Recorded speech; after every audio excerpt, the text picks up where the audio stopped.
Hey, Joey Star here.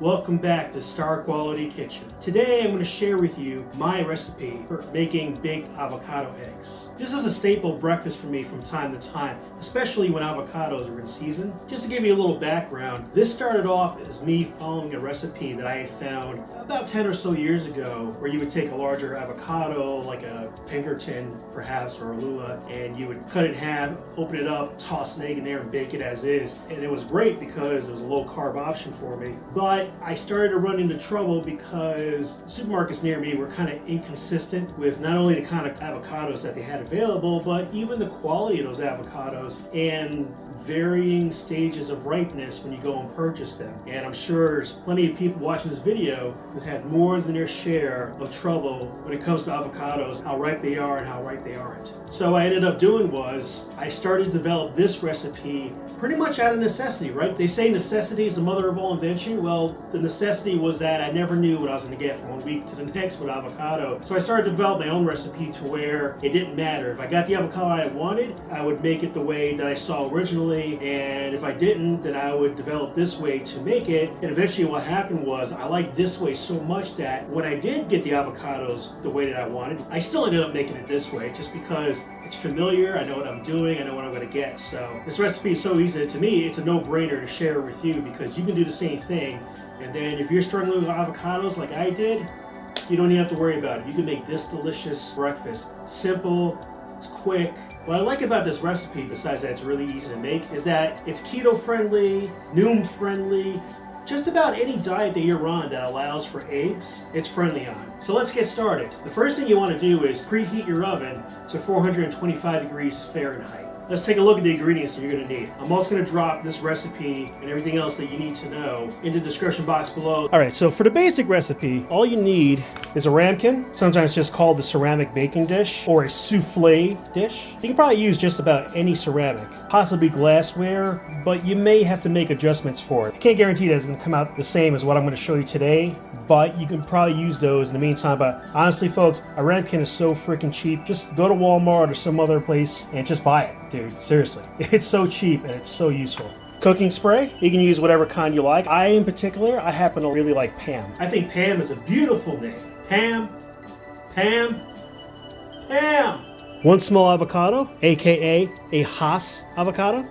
Sup, Haas? Long time no see. You can also use a larger avocado like a Pinkerton or a Lula, but only use half of one of those for one of these, alright? 2 huevos, or eggs. Lego me huevos.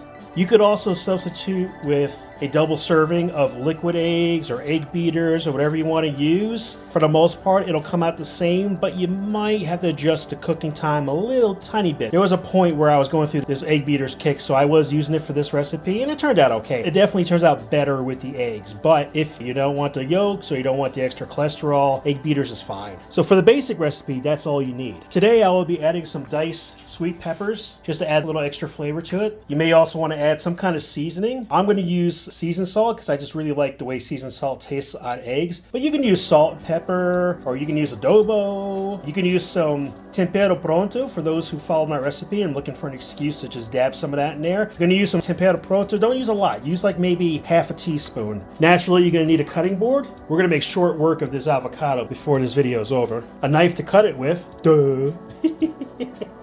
And a spoon. Now, I'm happen to use one of these wide spoons like you would use for soup. I like using this when using this recipe for a number of reasons. First thing we're going to do is we're going to cut up our avocado. Now, for those that don't have a lot of experience working with avocados, you buy it at the store. It comes in any version or shade of green, and you're looking at the green saying, oh, that's a nice shade of green. That must be right?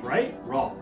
No, on the Haas avocados, you got a dimply skin, and it's going to be really close to black. And at that point, you can you don't want to do this too much, unless you're getting ready to use it, but you can kind of press with your thumb and actually feel it kind of give a little bit, whereas when it's underripe, it's freaking solid as rock. That's why you don't want to do it early. That's why I used to always get frustrated before I knew how to deal with avocados. So I was just like, oh my god, just even peeling the sucker is a pain. I'm going to show you my technique for cutting this up easy for purposes of this recipe. First, you take the little stem thingy off. And the reason why I take that stem thingy off, besides I don't want to eat it anyway, is that it becomes my guide for my knife. What I do is I take my knife and I go right in the middle there, like I want to divide that empty spot, and just kind of push down my knife until I hit the pit that's in the middle. That's how I know I'm in. And then, see how the knife goes through here like this? Now, I can just kind of hold the knife and kind of rotate the avocado a full 360 degrees until it goes back to where I had it. And then, you just take the sucker, give it a slight twist, and it comes apart. I mean, how easy is that? Take that a step further. Big old pit, we don't need it. I didn't even make that rhyme. How lucky are you to have witnessed that? Then I just kind of give it a little chop into the seed, push down. And there you go. Comes right off. Shuck the pit, toss it into the pit. Now I have these lovely halves of avocado. Now comes the part you've been waiting for, the spoon. So what I like to do is, I take the spoon, I find a little like pocket under the skin here. I don't know if you can see that really well. I just kind of tuck it into there as I'm pushing up. Because what I want to do is, I want to get the spoon so that it kind of tucks behind the meat of the avocado, gets into the skin almost to the neck of the spoon. I can hold like this, like it's a freaking popsicle. And then what I do is, while holding on to the avocado, I just kind of slide the spoon around the outside of the meat of the avocado while pressing in towards the center. And what happens though, the whole thing just kind of comes off just like that. See? If you look here, you can see there's little to no meat inside the skin. I kind of got it all in one shot. Yeah, look at that. That's the only bit that was left over. Do it again for this one. All right, so this one doesn't really have a pocket like that, so I'm just going to kind of make my own by going towards the edge of the skin there. Find a nice soft spot. Now, when the avocado is ripe, it's really easy to do that. When it's not so ripe, you're going to be struggling. You're probably not going to get it anyway. Now that I'm not showing you how to do it, I'm just repeating it. You can see 1, 2, 3, boom. Look at that. Empty. Next thing I'm going to do is, before I get into this, I'm going to take some of my PAM, or whatever cooking spray you're using, spray it in there. You want a decent coating on the bottom of your ramekin, because if you don't, the eggs are going to stick to it. Another thing I like about this dish, because nobody likes cleanup, right? But when you're done and it's time to wash it, that egg comes right off because that's sticking there. It really adheres to the ceramic, and therefore it's a lot easier to clean. That's been sprayed. Now, take my avocados, I'm going to flip them over, so I got 2 domes here, right? I like to set them side by side. Take my knife and just kind of foop, foop. Just kind of make these slits. Now, it doesn't, for the most part, it doesn't matter how big these slices are or how small, because pretty much we're dicing these things. So now I'm going to rotate my cutting board, do the same thing but against the grain here, so that I got little squares or rectangles or whatever you want to call them. I use my finger here, just kind of hold it in place. And you'll see, I don't normally do this, but just to show you, you get these nice little tiny cubes. And again, it doesn't matter if they're bigger cubes or smaller cubes, it really doesn't matter. This is just for convenience. So now, what I like to do is, I usually go half at a time, half a Haas at a time, half a Haas. I like that a lot, yeah. I'm just gonna drop the first half into my ramekin. Now I'm going to get the eggs involved. So I'm going to leave the other half here for the moment. Drop my eggs in, or if you're going to use liquid eggs, just pour all of your liquid egg in there that you're going to use, right? 2 servings, or whatever the equivalent of 2 eggs is. I just like to give if the yolks aren't already broken, I just like to give it a quick, just kind of burst or bubble a little bit. If you're making the very basic recipe, this will be when you put the rest of the avocado in. But since I'm enhancing mine a little bit, this is where you add your extra ingredients. Now what's really cool about this recipe is that it's very customizable. So in my case, I'm adding some diced sweet peppers. I've had just chopped onion in there. I've had fresh salsa. That's really good in this. I've used leftover vegetables from a veggie platter. I had to throw at a party the night before, chop that up and throw some of that in there. Pretty much any vegetable will work in there, any vegetable that you like. Don't tell my buddy Greg this, but sometimes I even chop up broccoli and throw it in there. Put your vegetables in there, mix it up. Now's not a bad time to add your seasoning. I like to add about 3/4 teaspoon of seasoned salt. It's really up to your preference how much you put in there. Bear in mind, it's only 2 eggs, right?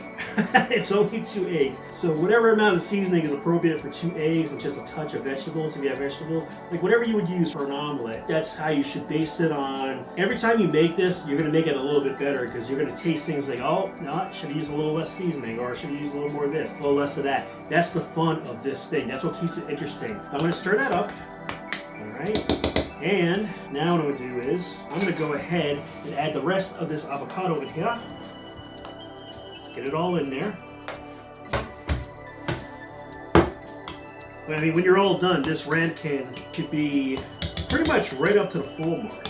And what's funny is, see, you're mixing this now, it sounds like it's a lot of food, it's really not. The hard part is already done. If you want to, because you're curious, it's your first time making it, you want to get a little taste of what you have here. Get a little taste.